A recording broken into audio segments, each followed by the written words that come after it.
우리 오늘은 한번 따라해 볼까요? 역설의 하나님. 역설의 하나님. 제가 어제 설교 준비하면서 이번 주간 준비하는 가운데 어저께 역설이라는 단어에 대해서 여러분들에게 좀 설명해 주려면 제가 잘 이해해야 되잖아요. 그래서 제가 국어 공부를 좀 어제 했습니다. 두 가지 의미가 있어요. 어떤 주장을 힘주어서 강하게 얘기한다는 뜻이 있고, 하나는 쉽게 얘기하면 국어어법적으로는 말이 안 되는 내용인데, 이게 가만히 보면은 그 안에 정말 중요한 진리의 뜻이 담겨 있다, 그런 의미를 역설적이다 이렇게 표현하기도 합니다. 흔히 쓰는 예가 우리 앞에도 제가 적어놨듯이 행복한 고민이다, 이런 말들 많이 쓰시죠. 이 어법이 역설적인 어법이라는 거예요. 짜장면을 먹을지 짬뽕을 먹을지 너무 행복한 고민이다, 이런 말을 쓰잖아요. 고민이라는 단어는 부정적인 단어잖아요. 근데 행복이라는 긍정적인 단어와 같이 쓸 때 그걸 역설적이다 라고 표현한다는 거죠. 또 어떤 게 있을까요? 앞에 나와 있듯이 작은 거인이다, 말이 안 되는 거죠. 사실은 국어어법적으로는 말이 안 돼요. 작은 거인이 어디 있어요? 없잖아요. 거인이면 거인이지 작은 거인은 어떻게 있을 수 있지? 근데 이거는 어떨 때 쓰는 거죠? 어떤 사람이 정말 나약해 보이는데 정말 그 사람이 실제로 하는 일들이나 행위들을 볼 때 정말 거인처럼, 대장부처럼 그 일들을 할 때, 저 사람은, 아무개 집사님은, 아무개 권사님은 정말 믿음의 작은 거인이야, 그러면서 이렇게 그런 표현들을 이제 쓴다는 거죠. 성경적으로서 우리가 예수님도 또 성경의 하나님도 이렇게 보면요, 역설적인 하나님이라고 표현한 게 뭐냐 하면, 어떤 국어적인 어법으로 볼 때 말이 안 되는 것들을 하나님은 많이 역사하신다는 것을 보게 된다는 거예요. 그 중에 대표적인 게 뭐죠? 예수님이 십자가잖아요. 예수님도 스스로 이렇게 얘기하셨어요. 한 알의 밀알이 땅에 떨어져 죽으면 어떻게 된다고요? 많은 열매를 맺는다. 근데 사실은 이거는 어법상으로는, 물론 우리가 이제 그 밭에다가 곡식을 심을 때 그 곡식의 씨가 죽어야지 열매가 맺는다는 원리는 우리가 이해하지만, 사실상 국어법적으로는 이게 말이 안 되는 거죠. 살아야지 열매를 맺지 어떻게 죽어야 열매를 맺어요, 그렇죠? 근데 성경에도 보면 이런 역설적인 하나님의 놀라운 섭리가 나타나는 것을 많이 보게 된다는 겁니다. 출애굽기를 가만히 살펴보면요, 그러한 역설적인 하나님의 놀라운 역사들이 많이 나타나는데, 오늘 본문에도 특별히 세 여인을 통해서 그런 역설적인 하나님의 역사가 많이 나타나는 그런 본문이 오늘 본문의 내용입니다. 근데 여러분들이 성경을 읽으면서 느끼셨는지 못 느끼셨는지 모르겠지만, 하나님이라는 단어가, 여호와라는 단어가 한 번이라도 나왔을까요? 안 나왔을까요? 모르겠죠. 안 나왔어요. 근데 이 한 번도 하나님이라는 단어가 없음에도 불구하고 이 안에는요, 하나님의 일하심이 여실히 드러나고 있는 본문이 오늘 본문의 말씀이라는 거죠. 오늘 이 말씀을 같이 살펴보면서 우리 삶에도 역설적으로 역사하시는, 때로는 사람들이 또 나 스스로도 평가할 때 이건 안 될 것 같은데, 포기하겠는데, 할 수 없을 것 같은데, 그러한 마음이 들 때에도 오늘 이 말씀 우리가 듣고, 우리는 그런 상황 속에서 그래도 하나님은 하실 거야 라는 믿음으로 일어나 달려가는 복된 시간 되시기를 주님의 이름으로 간절히 축원드립니다. 우리 한번 옆 사람에게 한 번만 저 따라서 이렇게 인사해 볼까요? 성도님은 못해도 우리 하나님은 하시는 분입니다. 우리 하나님은 그런 분이십니다. 인간은 못하는 일을 하나님은 하십니다. 우리 육체에 정말 관계 맺는 사람들 가운데 힘이 있고 권력이 있고 정말 어떤 경제적으로나 막강한 어떤 것을 부를 가진 사람도 못하는 일을 우리 하나님은 하시는 분이십니다. 그러므로 우리가 이 말씀 앞에서 우리 스스로 미리 판단하고 포기하지 마시고 하나님 붙들면서 끝까지 달려가는 저와 여러분 되시기를 다시 한 번 더 주님의 이름으로 축원드립니다. 오늘 본문에 보면요, 평범하고 연약한 세 명의 여인이 등장합니다. 물론 많은 사람이 등장하지만 특별히 오늘 본문은 이 세 명을 좀 마치 영화에서 화면을 클로즈업 하듯이 이 세 명 한 사람 한 사람을요 이렇게 부각시켜서 드러내고 있어요.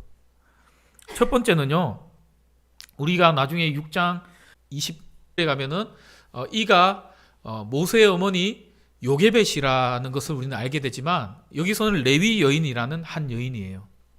그런데 이 세 명의 여인이 등장하기 전에 이 레위 여인, 이 레위 지파에 대해서 먼저 성경은요 좀 이렇게 언급을 합니다. 여러분, 레위 지파는 어떤 지파죠? 제사장 지파잖아요. 근데 사실은 레위 지파는 이 나중에 12개의 지파들이 12지파 땅을 분배받는데 레위 지파는요 여기에 있어요, 없어요? 없습니다. 왜 그러냐 하면 창세기 34장에 시므온과 레위라는 두 형제가, 야곱의 두 아들이 자기의 누이 디나가 세겜 부족 아들에게 좀 좋지 않은 일을 당해요. 성적인 그런 폭행을 당하고 그런 어려움에 처해 있을 그때에 복수심으로 그 세겜 부족들을요 다 죽이는 일이 시므온과 레위의 그 지도 아래서 일어나게 되는 거죠. 그래서 창세기 49장에 야곱이 자기 아들들에게 복을 빌어줄 때 시므온과 레위에게는요 저주를 내립니다. 그 대표적인 저주가 뭐냐면 7절에 마지막 절에 이스라엘 중에서 너희들을 흩어버릴 것이다 라고 이렇게 예언을 하게 되죠. 근데 이 예언이 나중에 여호수아에 가서 땅을 분배할 때 다시 아까 그림을 보여주면은 시므온 같은 경우는 어디에 지금 들어가 있죠? 저렇게 이제 유다 땅 안에 동그라미 돼서 들어가 있지만 사실상은 유다 지파에 그냥 종속돼 버리는 그런 실질적으로 자기들의 땅을 제대로 얻지 못하는 지파가 시므온 지파가 되고요. 레위 지파 같은 경우는 물론 제사장직을 이제 받고 어떤 그런 저주를 회복하는 기는 하지만 사실상 그 땅을 분배받지는 못합니다. 그들이 받은 땅은요, 땅이라긴 그렇지만 48개의 성읍을 받아요. 도피성 6개를 포함해서요. 그러면 각 지파마다 다 흩어져서 지내는 그 지파가 누굴까요? 레위 지파였던 거죠. 그러면 12지파 중에 어떻게 보면 가장 나약하고 가장 저주받은 그런 지파가 어떤 지파죠? 레위 지파. 그 지파를 통해서 오늘 하나님은 하나님의 구원의 역사를 시작하시겠다고 지금 선언하시는 게 오늘 본문의 내용이에요. 어찌 보면 사람들이 주목하지 않는 그 작은 지파를 통해서 하나님의 놀라운 구원의 계획을 이루신다는 것을 오늘 이 말씀을 통해서 우리에게 보여주고 있다는 것이죠. 그 레위 지파 가운데서도요, 연약한 한 여인 레위 여자를 통해서 또 레위 남자를 통해서 두 남자와 여자가 결혼을 해서 이제 아들을 낳게 되었는데요. 근데 우리가 오늘 읽지 않았지만 출애굽기 1장 22절과 그 앞절에 보면은 바로 왕이 지난주 우리 살펴봤듯이 지금 이스라엘 민족들이 거대해지는 것을 보고 두려워하여서 어떻게 하려고 그랬죠? 인구 말살 정책을 펴려고 여러 가지로 억압도 하고 고되게 일을 시켜도 계속해서 민족이 늘어나니까 아들을 낳으면 죽여라고 히브리 산파들에게 그 명령을 했는데 히브리 산파들이 어떻게 하죠? 그러지 않는 거예요. 그러니까 이제 나라에 명령을 내려요. 이제 히브리인들은 아들을 낳으면 그 아들을 나일강에 던져버려라. 그게 바로의 명령이었죠. 근데 이 레위 남자와 레위 여인이 오늘 2장 1절에 보니까 결혼을 해서 아들을 낳았는데 이 아들을요 버리려니까 너무 못 버리겠는 거예요. 여러분 한번 생각해 보세요. 여러분 자녀를 낳았는데 그 자녀를요 어디 버리지 않더라도 당분간 어디를 떠나 보내야 된다고 생각해 보세요. 남자아이들 같은 경우는 뭐 우리나라는 국방의 의무를 져야 되니까 군대라는 곳을 보내야 되고요. 근데 이제 저는 아들이 없어서 경험을 못 하겠지만 모르겠어요. 뭐 갑자기 둘째 주은이가 아빠 나 여군 갈래 이러면은 저도 경험할 수 있겠지만, 근데 어쨌든 누군가를 이렇게 떠나보내야 된다 할 때 그게요 참 쉽지 않은 감정인 것 같습니다. 근데 이 여인은요, 레위 여인은 이 아이가 태어나서 석 달간은 잘 숨겨서 키웠는데 석 달이 지난 이후부터 애가 목소리도 커지고 울음도 커지고 하니까 더 이상 키울 수 없다고 생각하고 어떻게 하죠? 이 아이를 이제 버리기로 결정하는 거죠. 그리고 이 여인은 그나마 자기가 가지고 있는 믿음 안에서 어떤 선택을 합니까? 갈대 상자를 구하고 역청과 나무진. 역청과 나무진은 당시에 배를 만들 때 배에 물이 들어가지 않도록 바르는 그런 역할을 하는 거예요. 그래서 이 아이가 이 나일 강가에 진짜 빠지지 않도록 그것을 잘 한 다음에 아이를 누이고, 그리고 이 아이를요 물가에 띄워 보내는 거죠. 주석을 찾아보니까 이 여인이 그냥 막연하게 그냥 이 아이를 흘러 보낸 게 아니라 이 당시에 나일 강가에 단순히 이 바로의 딸이 목욕을 하러 온 것이 아니라 어떤 궁중의 행사를 하는 그것을 알고 이것을 떠나보냈다는 거죠. 그리고 이 여인의 작은 믿음이라 할지라도 어떤 마음으로 보냈을까요? 하나님, 이 아이를 지켜주세요. 여러분 진짜 부모라면 그러지 않았을까요? 하나님, 내가 지금 이 아이를 책임지지 못하지만 그러나 하나님이 이제 이 아이의 부모가 되어주세요. 이런 마음으로 이제 그 나일강에서 보내는 거죠. 그런데 그 작은 믿음의 그 결단 속에서 어쩔 수 없이 그 아이를 보내는 그 행동 속에서 하나님은 역설적이게 어떤 일을 이루십니까? 이제 나중에 우리가 다 알게 된 일이지만 이 아이가 궁중에 들어가게 되는 하이패스의 길을 이제 타게 되는 것을 오늘 본문의 내용이라는 겁니다. 두 번째 우리가 만날 여인은 그 여인의 딸인 또 우리가 이제 나중에 알게 될 모세의 누이인 미리암입니다. 그 어린 소녀는 자기 동생이 이제 물가에 버려지는 것을 보면서 어떤 마음이 들었을까요? 야, 잘됐다. 우리 집에 방도 작았는데 얘를 버리니까 이제 난 넓게 지낼 수 있겠다. 이런 생각 당연히 안 했겠잖아요. 너무나도 이 누나도 마음이 찢어졌던 거예요. 그리고 어떻게 했을까요? 그 갈대 상자를요 멀찍이서 쫓아서 따라서 가는 거죠. 근데 우연이라고 말할 수 있겠지만 하나님의 필연적인 역사가 그 갈대 상자를 어디로 인도해 갑니까? 목욕하고 있는 바로의 딸, 그 공주에게 그 갈대 상자가 흘러가는 것을 이제 이 소녀는 보게 되고, 모세의 누나는 용기를 내어서 그 바로 딸에게 이제 얘기를 하는 거예요. 내가 히브리 여인 중에 유모를 아는데 그 유모를 데려다가 젖을 먹이리까? 여러분 이것은요 잘못하면 어떻게 되는 거죠? 어떻게 되는 거예요?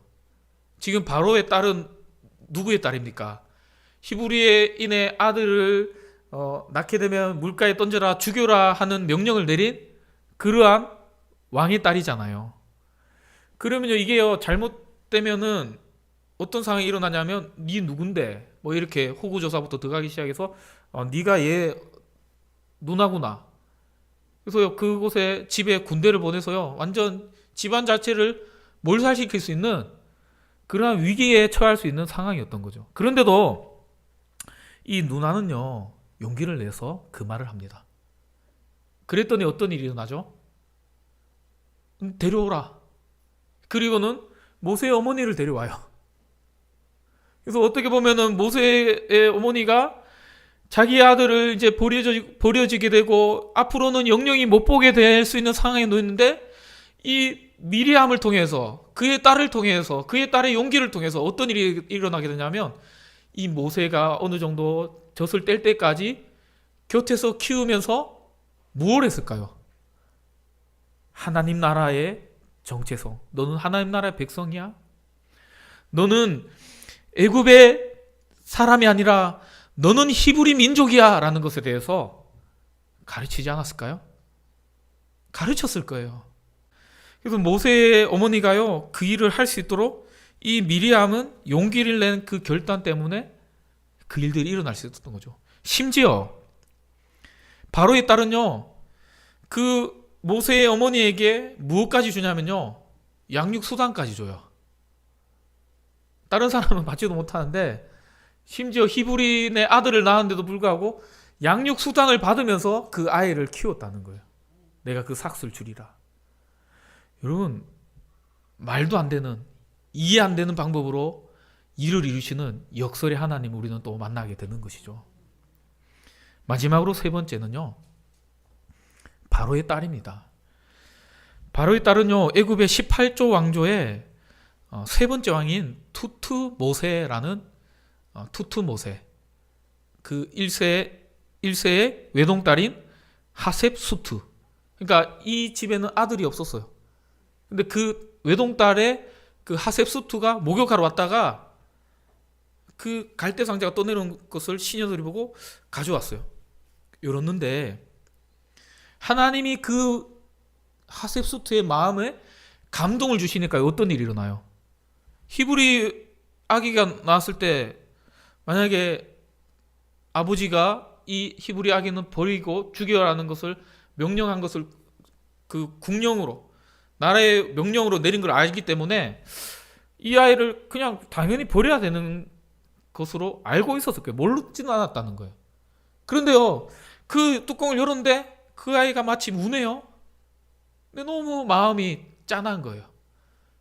긍휼함이 생기는 거죠. 그래서 이 아이를 내가 키워야겠다는 마음이 드는 거죠. 그 마음을 누가 주신 겁니까? 하나님이 주신 거예요.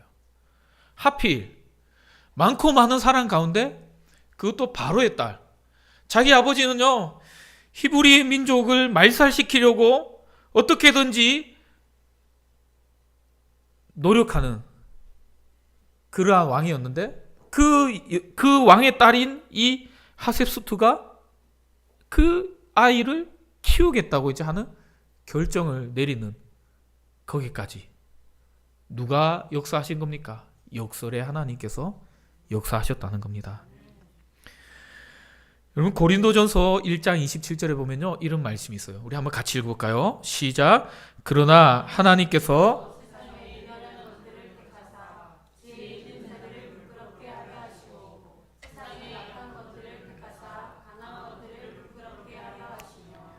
아멘. 우리 하나님은요, 하나님의 일을 이루시기 위해서 더 강하고 더 센 민족을 택하셔서 하나님의 일을 이루어 가실 수도 있었을 겁니다. 근데 하나님의 방법은요, 그런 방법이 아니셨어요. 더 잘난 지파들, 12지파 가운데 잘난 지파, 1번 지파라고 자부심을 가진 유다 지파, 왕도 배출하고, 그래서 좀 잘났다고 생각하는 그 지파를 통해서 모세를 이렇게 해도 되잖아요. 근데요, 땅도 없는 고작 48개의 성읍을 받은 그 지파에, 그것도 여인을 통해서 하나님의 역사를 이루신 것을 우리는 주목해 보시기 바랍니다. 우리의 삶에도요, 나의 삶을 돌아볼 때 내가 나약하고 내가 부족하고 하나님 나를 통해서, 나의 가정을 통해서, 나의 자녀를 통해서 하나님 위대한 일을 이루실까라는 의심이 들 때, 여러분 오늘 본문의 말씀을 잘 마음에 잘 새겨두셨다가 기억하시기를 바랍니다. 그런 나를 통해서도요, 하나님의 위대한 역사는 반드시 이루어짐을 믿으시기 바랍니다. 여러분의 자녀가 내 눈으로 볼 때 내 수준에, 내 성에 차지 않고 내 기준에 차지 않는다고 생각할지라도 하나님이 보실 때는 그 자녀를 통해서도 놀랍고 위대한 역사를 능히 이루시고 남으시는 분이심을 여러분 믿으시기를 바랍니다. 바울은요, 고린도 후서에서도 이렇게 얘기해요. 내가 약한 그때에 강함이라. 여러분, 여기에 내가 약한 그때에 앞에 하나님을 넣으세요. 내가 약한 그때에 곧 하나님이 강해지는 시간이라. 여러분, 그 사실을 꼭 잊지 마시고 그 하나님께 모든 것을 맡겨드리고 오늘 요게벳이, 미리암이, 또 바로의 딸이 하나님 앞에 쓰임받아서 그 약한 여인들을 통해서 하나님의 위대한 역사를 이루시는 출발을 시작하셨던 것처럼 오늘 저와 저희 가정을 통해서 여러분들과 여러분의 가정을 통해서 우리 교회를 통해서 하나님의 위대한 역사가 이루어짐을 믿으시기를 주님의 이름으로 간절히 축원드립니다. 제가 일전에 설교 때 얘기했던, 저도 가보지는 못했는데 미국의 세이비어라는 교회 얘기를 한 적이 있죠. 그 교회는요, 성도 수가 100여 명밖에 되지 않아요. 크다고 인원수가 많다고 해봤자 우리보다 조금 더 많을 뿐이죠. 근데 그 교회가 얼마나 크고 놀라운 일들을 하는지 몰라요. 한 해 교회 예산이요 엄청나게 많습니다. 왜 그럴까요? 하나님이 하나님의 일을 하라고 물질을 부어주시는 거죠. 우리 교회가요, 인간적인 눈으로 볼 때 작은 교회예요.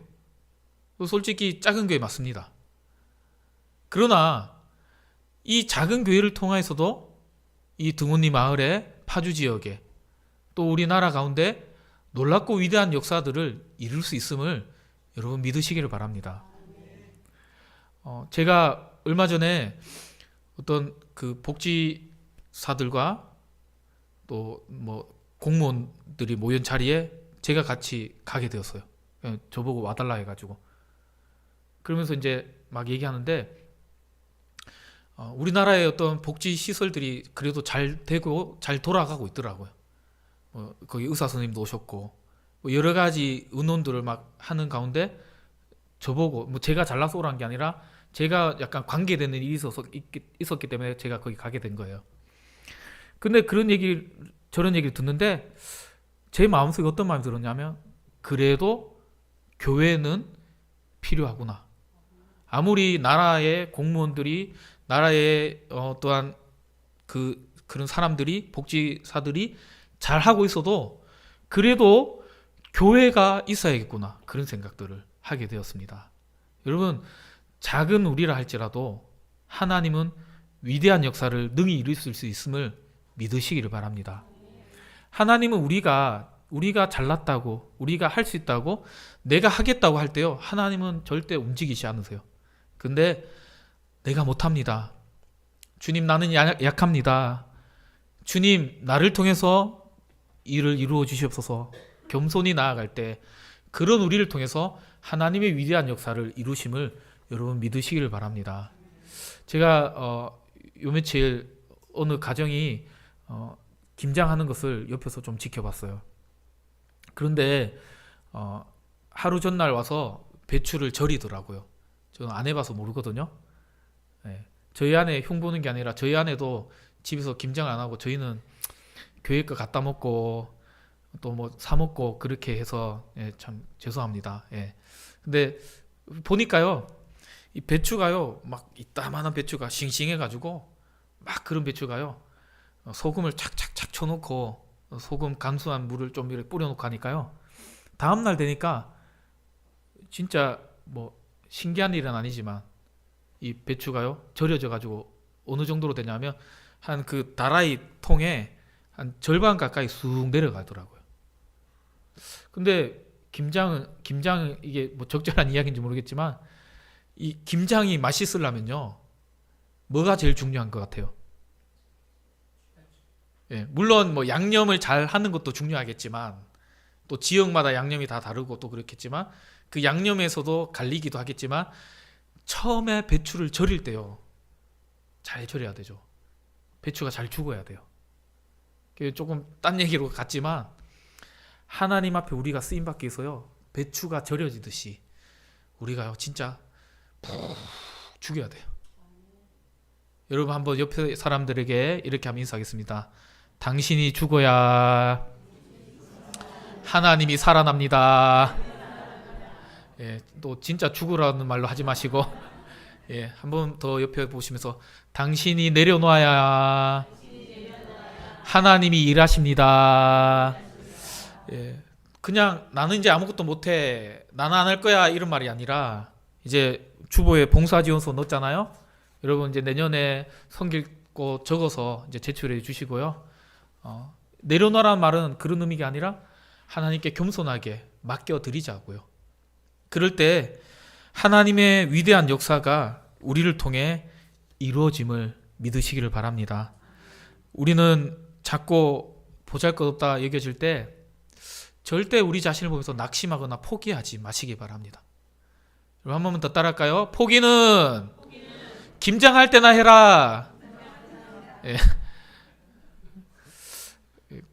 절대 포기하지 마시고 내가 약해졌을 그때 하나님이 이제 일하시는 순간이구나 라고 생각하면서 그 역설의 하나님, 세상에서는 말도 안 되는 일들이, 이성적으로는 도무지 이해 안 되는 그 일들이 하나님께서는 가능한 일이고 그때 하나님의 놀라운 위대한 역사가 일어날 순간임을 믿고서 정말 완전 다 망했을 그때와 하나님은 일을 시작하시는 거예요.